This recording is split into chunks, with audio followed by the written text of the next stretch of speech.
Hello everyone, আজ আমি তোমাদের এক্সপ্লেন করতে চলেছি রিসেন্টলি রিলিজ হওয়া একটি অসাধারণ চাইনিজ রোমান্টিক ড্রামা। ভাবো তো কেমন হবে যদি তোমার স্কুলের ক্রাশ তোমার বস হয়ে তোমার জীবনে আবারও ফিরে আসে, আর সেখান থেকে তৈরি হয় তোমাদের দুজনের জীবনের টার্নিং পয়েন্ট। আজ এমনই একটা চাইনিজ রোমান্টিক গল্প নিয়ে তোমাদের সামনে হাজির হয়েছে। শুরুতে আমাদের এই গল্পের মেন লিড হানকে দেখানো হয়। হান অনেক বেশি জিনিয়াস ছিল আর তার টেকনোলজির উপরে অনেক বেশি ইন্টারেস্ট ছিল। আমরা দেখতে পাই হান আজকে একটি স্যাটেলাইট লঞ্চ প্রজেক্টে ছিল, আর এই সিনটি এখানে কাট হয়। পরের দিন আমাদের এই গল্পের মেন লিড শিনকে দেখানো হয়। এখানে শিনের গ্র্যান্ডপা তাকে বলে, আমি তোমার বিয়ে অনেক ধনী ফ্যামিলির ছেলের সাথে ঠিক করেছি। শিন এতে তার গ্র্যান্ডপাকে মানা করে, কেননা সে এখনই বিয়ে করতে চায় না।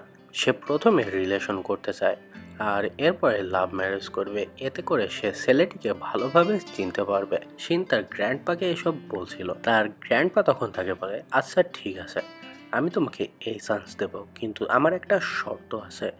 তুমি আগে আমাদের একটি কোম্পানিতে গিয়ে আমাদের ওই কোম্পানির অবস্থা আগের মতন করে দেবে। যদি করতে পারো তাহলে তুমি যাকে বিয়ে করতে চাইবে আমি তার সাথেই তোমার বিয়ে দেবো। আসলে শিনের গ্র্যান্ডপার এই কোম্পানিটি ব্যাংক্রাফ্ট হওয়ার পর্যায়ে ছিল, আর তাদের এই কোম্পানির অবস্থা এখন একেবারেই খারাপ। শিন যেহেতু এই কোম্পানিটি আগের মতো ঠিক করতে পারলে তার পছন্দের মানুষের সাথে বিয়ে করতে পারবে, তাই সে তার গ্র্যান্ডপার কথায় রাজি হয়ে যায়। তবে গ্র্যান্ডপা এখানে একটা শর্ত জুড়ে দেয় যে শিন সেখানে গিয়ে তার আসল আইডেন্টিটি বলতে পারবে না। এরপর শিন তার রুমে চলে আসে, আর এসে সে জিনিসপত্রগুলো প্যাক করছিল। তখনই শিনের ভাই সেখানে আসে। সে শিনকে খেপাতে থাকে যে শিন তো বিজনেসের ব্যাপারে কিছুই জানে না।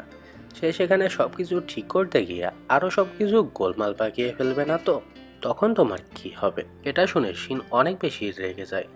আসলে শিন বিজনেসের ব্যাপারে কিছুই জানতো না। মূলত সে সারাদিন ধরে গেম খেলতো। তার গেম খেলা অনেক বেশি পছন্দ, আর তার একটি গেমিং চ্যানেলও রয়েছে যেটাতে সে অনেক বেশি ফেমাস।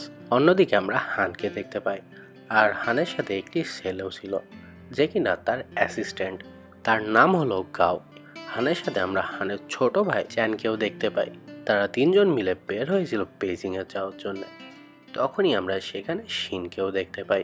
শিনকে নিতে সেখানে একটি ট্যাক্সি চলে আসে এবং সে গিয়ে ট্যাক্সিতে উঠে পড়ে।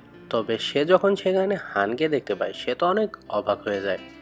আর আমরা এখানে জানতে পারি হান এবং শিন আসলে একই হাই স্কুলে পড়তো। শিন মূলত হানকে হাই স্কুলে থাকতে প্রপোজ করেছিল, তবে হান তাকে রিজেক্ট করে দিয়েছিল। তাই সে বর্তমানে সেখানে হানকে দেখে অনেক বেশি এম্বারাস ফিল করতে থাকে, আর ট্যাক্সিতে বসে মুখ লুকাতে থাকে আর প্রে করতে থাকে যে হান যেন তার ট্যাক্সিতেই এসে না বসে। মূলত সে শেয়ার ট্যাক্সি বুক করেছিল, তবে শিনের ভয়টি আসলেই সত্যি হয়ে যায়। হানরা এসে ওই ট্যাক্সিতেই উঠে বসে।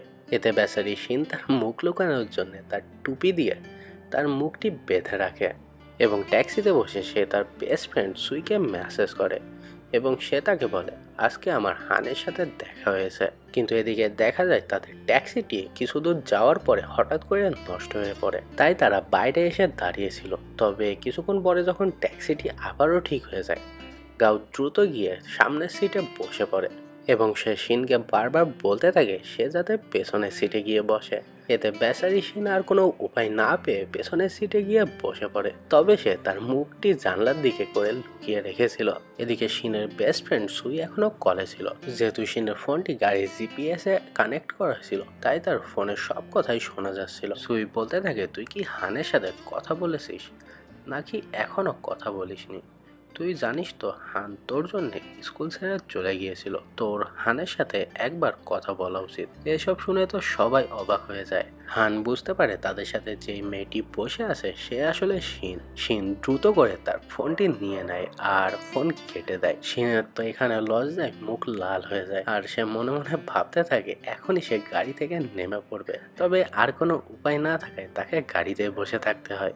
এর একটু পরে তারা বেজিংয়ে পৌঁছে যায়, আর শিন তার গন্তব্যস্থলে নেমে যায়। হান শিনের লাগেজটি নামিয়ে দেয় এবং সে শিনের কাছে এসে তার টুপিটাও ঠিক করে দেয়।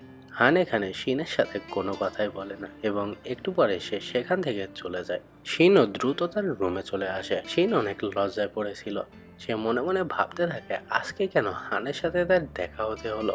এর পরের দিন সকালে সে তার গ্র্যান্ডপার কোম্পানিতে চলে আসে। তবে সে এখানে একটি সাধারণ এমপ্লয়ি হিসেবে জয়েন করেছিল, তার আইডেন্টিটি লুকিয়ে রেখে। শিন যখন চেয়ারে বসেছিল তখনই সেখানে আবারও হান চলে আসে, আর আমরা জানতে পারি হান এই কোম্পানিতে টেকনিক্যাল হেড হিসেবে জয়েন করেছে। আর এটা যখন শিন জানতে পারে, শিন মনে মনে ভাবতে থাকে আমার কপালটাই খারাপ, ও কি আর কোনো কোম্পানি পেল না, শেষমেশ আমার গ্র্যান্ডপার কোম্পানিতে জয়েন করতে হলো। আর এখন থেকে শিনকে হানের আন্ডারে জব করতে হবে, অর্থাৎ হান এখন থেকে শিনের বস। শিন এটা জানতে পেরে তো অনেক এম্বারেস ফিল করছিল। এরপরে শিন হানের সাথে যখন যাচ্ছিল, হঠাৎ করে তার পায়ে চেয়ারে বেঁধে গিয়ে কিন্তু শিন পড়ে যাওয়ার আগে হান তাকে ধরে নেয়। তারা দুজনে একে অপরের দিকে তাকিয়েছিল, কিন্তু হঠাৎ করে হান শিনকে ছেড়ে দেয় আর শিন নিচে ধপাস করে পড়ে যায়। তখন সেখানে থাকা সকলে শিনের দিকে দেখছিল। এতে করে শিন হানের উপরে অনেক রেগে যায় এবং সে সেখান থেকে চলে যায়। এদিকে আমরা দেখতে পাই তিনটি মেয়ে তাদেরকে পেছন থেকে দেখছিল।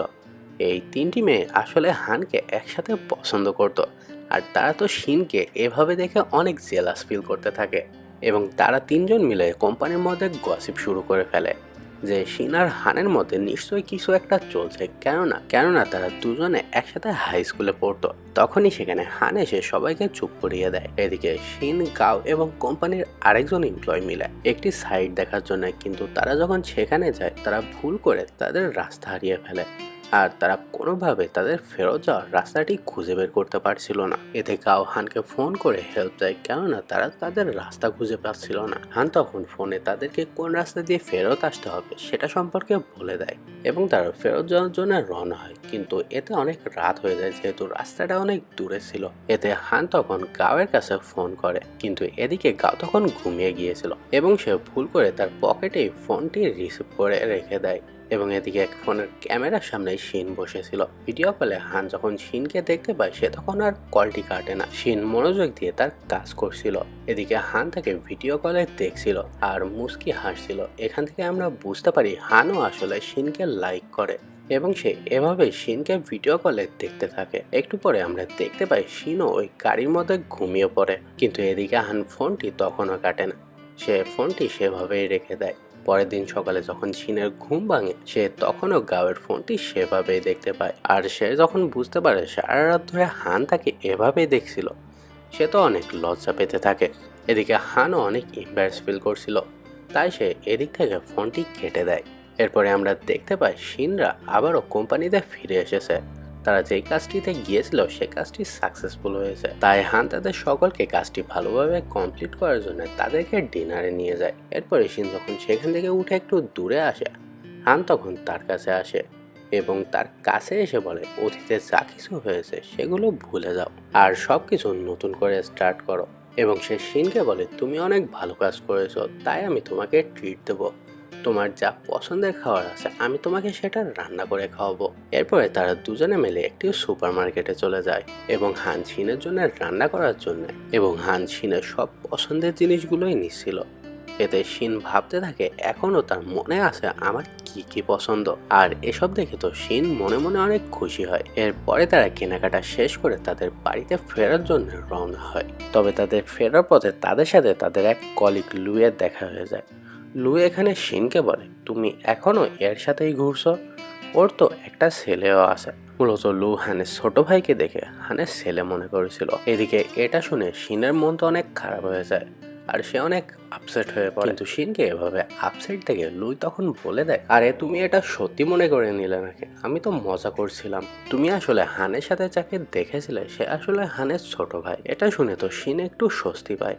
এরপরে তারা একসাথে মিলে তাদের বাসায় যায়। সেখানে আমরা দেখতে পাই বাকিরাও ছিল এবং আমরা জানতে পারি লুই আসলে গাওয়ের গার্লফ্রেন্ড। এখানে তারা একসাথে ডিনার করে এবং ডিনার শেষে তারা ট্রুথ অ্যান্ড ডেয়ার গেম খেলতে শুরু করে। এবং ট্রুথ অ্যান্ড ডেয়ারে যখন হানের পাল্লা আসে তখন সকলে মিলে তাকে জিজ্ঞাসা করে সে কি কখনো একবারের জন্য হলেও শিনের প্রতি ক্রাশ খেয়েছে। এতে হান বলে হ্যাঁ আমি শিনের প্রতি একবার ক্রাশ খেয়েছি। আর এদিকে এটা শুনতে পেয়ে শিন তো মনে মনে অনেক খুশি হয়ে যায়। অ্যান্ড এরই মাধ্যমে আমাদের এই ড্রামার পার্ট 1টা এখানেই শেষ হয়ে যায়। তো নেক্সট পার্টটা আগামী পরশুদিন আসবে। তো ভিডিওটি শেষ করার আগে তোমাদের সকলের কাছে বরাবরের মতো আমরা একটা রিকোয়েস্ট যে তোমরা সকলে আমাদের এই ছোট্ট চ্যানেলটা সাবস্ক্রাইব করে আমাদের পাশে থাকতে ভুলো না।